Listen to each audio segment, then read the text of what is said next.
Noche, mientras estaba buscando al Señor, el Espíritu Santo me dijo que tomara mi pluma y escribiera. Mientras yo tomaba la pluma, su Espíritu me dio un mensaje para la iglesia. Se los quiero traer, pues tiene que ver con la palabra y la novia. Aquí está lo que estoy tratando de decirles. La ley de la reproducción es que cada especie produce según su propio género, según Génesis capítulo 1, versículo 11. Después dijo Dios, produzca la tierra hierba verde, hierba que dé semilla, árbol de fruto que dé fruto según su género, que su semilla esté en él, sobre la tierra, y fue así. Cualquiera que fuera la vida que estaba en la simiente, vino en la planta y luego en su fruto. La misma ley se aplica a la iglesia hoy día. Cualquier simiente que empezó en la iglesia vendrá y será igual a la simiente original, porque es la misma simiente. En estos últimos días, la verdadera novia, iglesia, la simiente de Cristo, llegará a la piedra angular, y ella será la superiglesia, una superraza, a medida que se acerca a Él. Ellos que están en la novia serán tan igual a Él que serán en su misma imagen. Esto es para ser unidos con Él. Ellos serán uno. Ellos serán la mera manifestación de la palabra del Dios viviente. Denominaciones no pueden producir esto por ser de la simiente falsa. Ellos producirán sus credos y dogmas mezclados con la palabra. Este mestizaje produce un producto híbrido. El primer hijo, Adán, era la palabra simiente hablada de Dios. Le fue dada una esposa para reproducirse. Para eso le fue dada la esposa para reproducirse, para producir otro hijo de Dios.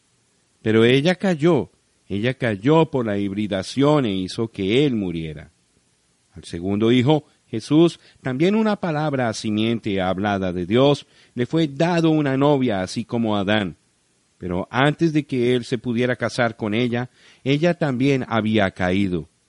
Ella, como la esposa de Adán, fue puesta a prueba para ver si creería la palabra de Dios y así vivir, o dudar la palabra y morir. Ella dudó, dejó la palabra y por eso murió. De un grupo pequeño de la verdadera simiente de la palabra, Dios presentará a Cristo una novia amada. Ella es una virgen de su palabra. Es una virgen porque no conoce ningún credo ni dogma hecho por el hombre. Por y a través de los miembros de la novia será cumplido todo lo prometido por Dios que habría de ser manifestado en la Virgen. La palabra de promesa vino a la Virgen María, y esa palabra prometida era Él mismo, quien habría de ser manifestado. Dios fue manifestado. Él mismo actuó en ese tiempo y cumplió su propia palabra de promesa en la Virgen. Fue un ángel quien le había traído el mensaje, y el mensaje de ese ángel fue la palabra de Dios. Isaías 9:6. Él cumplió en ese tiempo todo lo que estaba escrito acerca de él, porque ella aceptó su palabra. Los miembros de la novia virgen le amarán y tendrán sus potenciales, porque Él es su cabeza y todo poder le pertenece a Él. Ellos están sujetos a Él, así como los miembros de nuestros cuerpos están sujetos a nuestra cabeza. Note la armonía entre el Padre y el Hijo. Jesús nunca hizo nada sin que primeramente le fuese mostrado del Padre. San Juan 5, versículo 19. Esta armonía ahora habría de existir entre el novio y la novia.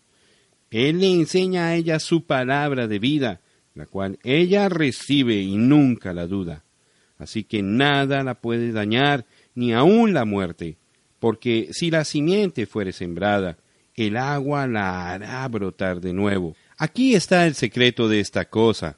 La palabra está en la novia, así como estuvo en María. La novia tiene la mente de Cristo porque sabe lo que Él quiere que se haga con la palabra. Ella lleva a cabo el mandamiento de la palabra en su nombre porque ella tiene un así dice el Señor. Entonces, la palabra es vivificada por el Espíritu y llega a suceder. Así como una simiente que es sembrada y regada, llega a la cosecha madura cumpliendo su propósito. Aquellos que están en la novia hacen solamente su voluntad. Nadie puede hacer que procedan de otra manera. Si no tienen un así dice el Señor, se quedan callados. Saben que tiene que ser Dios en ellos haciendo las obras, cumpliendo su propia palabra. Él no completó toda su obra cuando estuvo aquí en su ministerio terrenal, así que ahora obra en y por medio de la novia. Ella sabe eso porque no era el tiempo para hacer ciertas cosas que ahora él tiene que hacer, pero él ahora a través de la novia dará cumplimiento a esa obra que dejó para este tiempo en particular. Ahora mantengámonos firmes como Josué y Caleb. Nuestra tierra prometida está apareciendo aún como la de ellos. Ahora, Josué significa Jehová Salvador, y él representa el líder del tiempo del fin que vendrá a la iglesia, así como vino Pablo como el líder original. Caleb representa a aquellos que permanecieron fieles con Josué. Recuerden, Dios había puesto a Israel inicialmente como una virgen juntamente con su palabra, pero ellos deseaban algo diferente, así como también la iglesia del último día.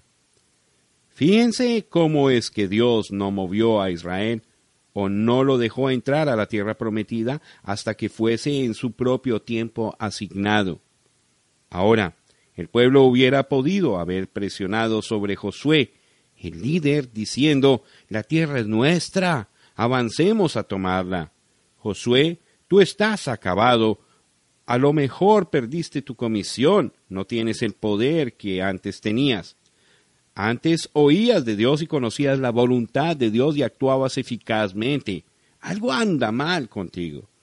Pero Josué era un profeta enviado por Dios y él conocía las promesas de Dios y en ellas esperaba. Él esperaba hasta obtener una decisión clara y definitiva de Dios, y cuando llegó el tiempo para moverse, Dios colocó en las manos de Josué la dirección completa, porque él se había quedado con la palabra. Dios podía confiar en Josué, pero no en los demás. Así se repetirá en este último día. El mismo problema, las mismas exigencias. Tomemos el ejemplo que vemos en Moisés. Este profeta poderosamente ungido de Dios tuvo un nacimiento bastante raro, habiendo nacido en el tiempo correcto para la liberación de la simiente de Abraham de Egipto. Él no se quedó en Egipto para discutir las escrituras con ellos, ni tampoco para contender con los sacerdotes. Más bien, se fue al desierto hasta que el pueblo se encontraba listo para recibirlo. Dios llamó a Moisés al desierto. El tiempo de espera no era de parte de Moisés, sino por causa de que el pueblo no estaba listo para recibirlo. Moisés pensó que la gente entendería, pero no entendió.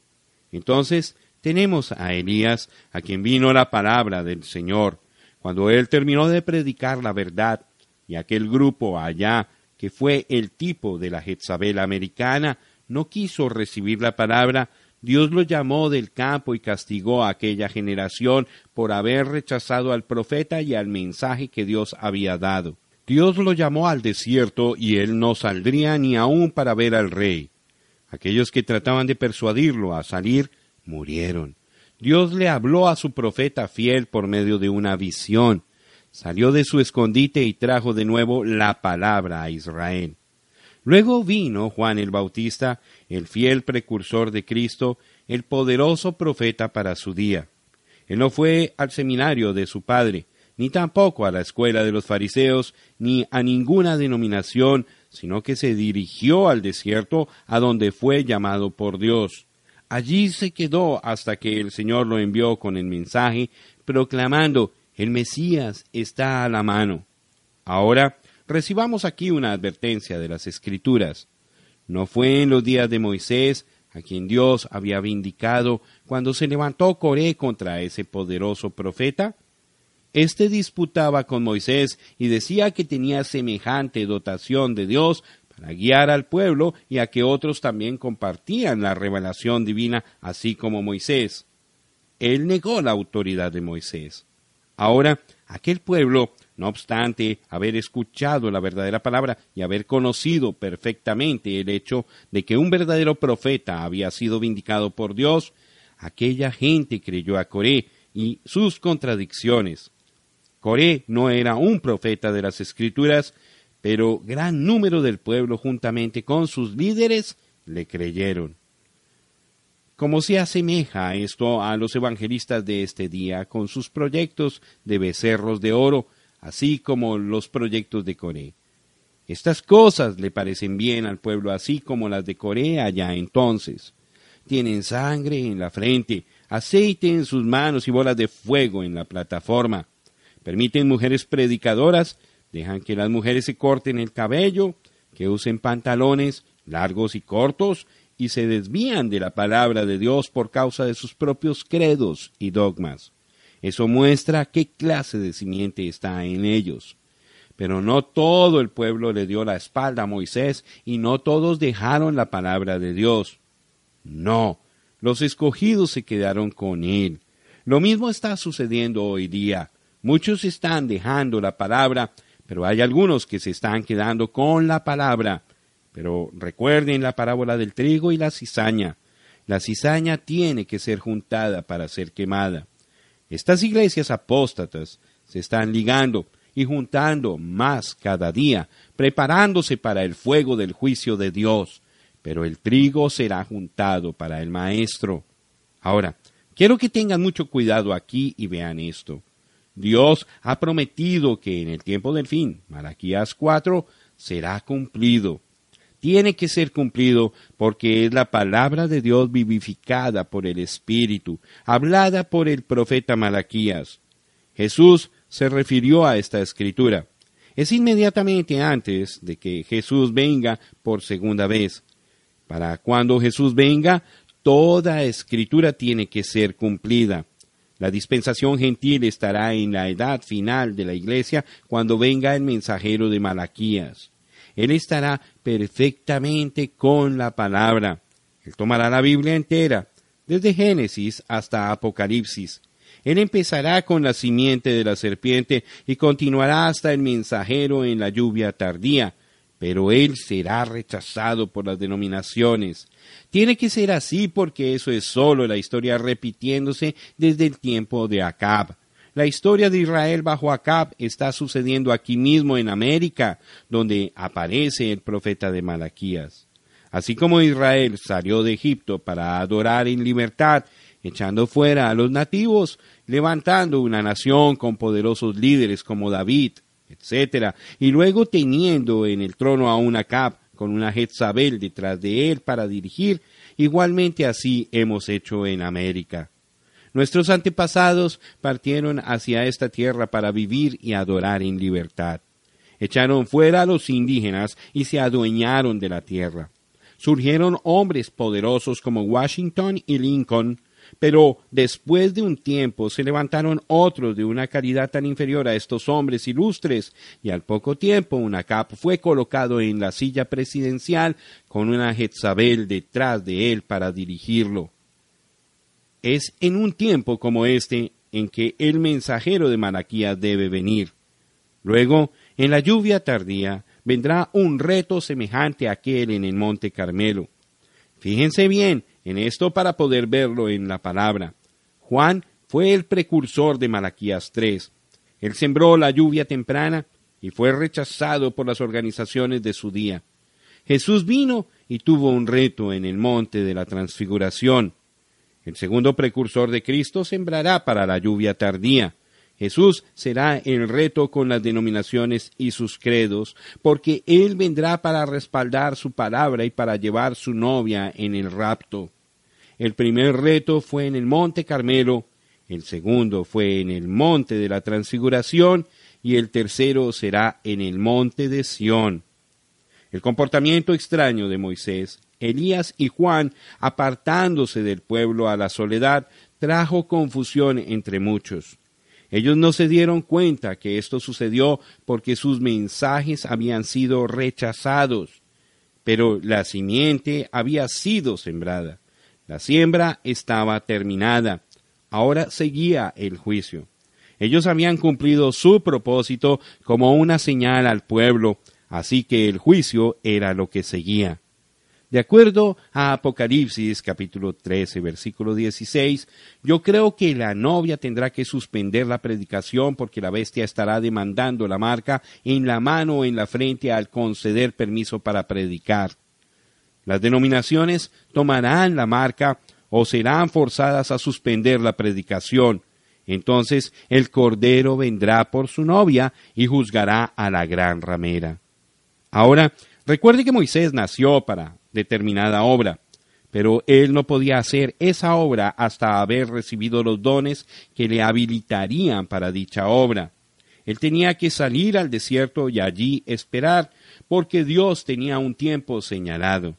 Habría de haber cierto faraón en el trono, y la gente tenía que estar gimiendo por el pan de vida antes de que Dios lo pudiese enviar de nuevo. Esta es la verdad para nuestro día. Pero, ¿qué es lo que tenemos en este día? Multitudes están obrando señales a tal grado que tenemos hoy una generación de buscadores de señales que conocen muy poco o nada de la palabra o de un verdadero movimiento del Espíritu de Dios. Si ven sangre, aceite y fuego, están contentos. No les importa lo que está en la palabra. Ellos respaldarán a cualquier señal, aun los que no están de acuerdo con las Escrituras. Pero Dios nos ha prevenido acerca de eso. Él dijo en Mateo 24 que en los últimos días los dos espíritus serían tan semejantes que solamente los escogidos podrían diferenciarlos, porque sólo ellos no serían engañados. ¿Cómo se puede diferenciar entre los espíritus? Sometiéndolos a la prueba de la palabra. Si no hablan conforme a la palabra, entonces son del maligno. Así como el maligno engañó a las dos primeras novias, también tratará de engañar a la novia de este último día, intentando que se mezcle con credos o simplemente desviándola de la palabra hacia cualquier señal que le agrade. Pero Dios nunca colocó las señales antes de la palabra. Las señales siguen a la palabra, como cuando Elías le dijo a la viuda que le hiciera una torta primeramente para él, de acuerdo a la palabra del Señor. Cuando ella hizo como le dijo la palabra, entonces vino la señal correcta. Venga primeramente a la palabra y luego observe el milagro. La palabra de la simiente es vivificada por el Espíritu. ¿Cómo puede cualquier mensajero enviado de Dios creer solamente una parte de la palabra y negar otra? El verdadero profeta de Dios en este último día proclamará toda la palabra. Las denominaciones le odiarán. Sus palabras pueden ser tan dispersas como las de Juan el Bautista, quien les llamó víboras, pero los predestinados oirán y estarán preparados para el rapto. La simiente real de Abraham, con fe como la de Abraham, se aferrará a la palabra juntamente con él, porque ambos son predestinados. El mensajero del último día aparecerá en el tiempo señalado por Dios. Ahora, como todos ya saben, estamos en el tiempo del fin, porque Israel está en su propia tierra. En cualquier momento, Él vendrá según Malaquías. Cuando lo veamos, Él estará dedicado a la palabra. Él estará señalado en la Escritura según Apocalipsis 10, verso 7, y Dios vindicará su ministerio. Él predicará la verdad como lo hizo Elías y estará listo para el reto del monte de Sión. Muchos lo entenderán mal porque les ha sido enseñada la Escritura de cierta manera que ellos consideran ser la verdad. Cuando Él venga en contra de esas cosas, ellos no le creerán. Aún algunos verdaderos ministros entenderán mal al mensajero porque han considerado como la verdad de Dios lo que les ha sido enseñado por engañadores. Pero este profeta vendrá, y así como clamó el precursor de la primera venida, he aquí el Cordero de Dios que quita el pecado del mundo, sin duda él también clamará, he aquí el Cordero de Dios viniendo en gloria. Él hará esto porque así como Juan fue el mensajero de verdad a los escogidos, así también será este último mensajero a la novia escogida y nacida de la palabra.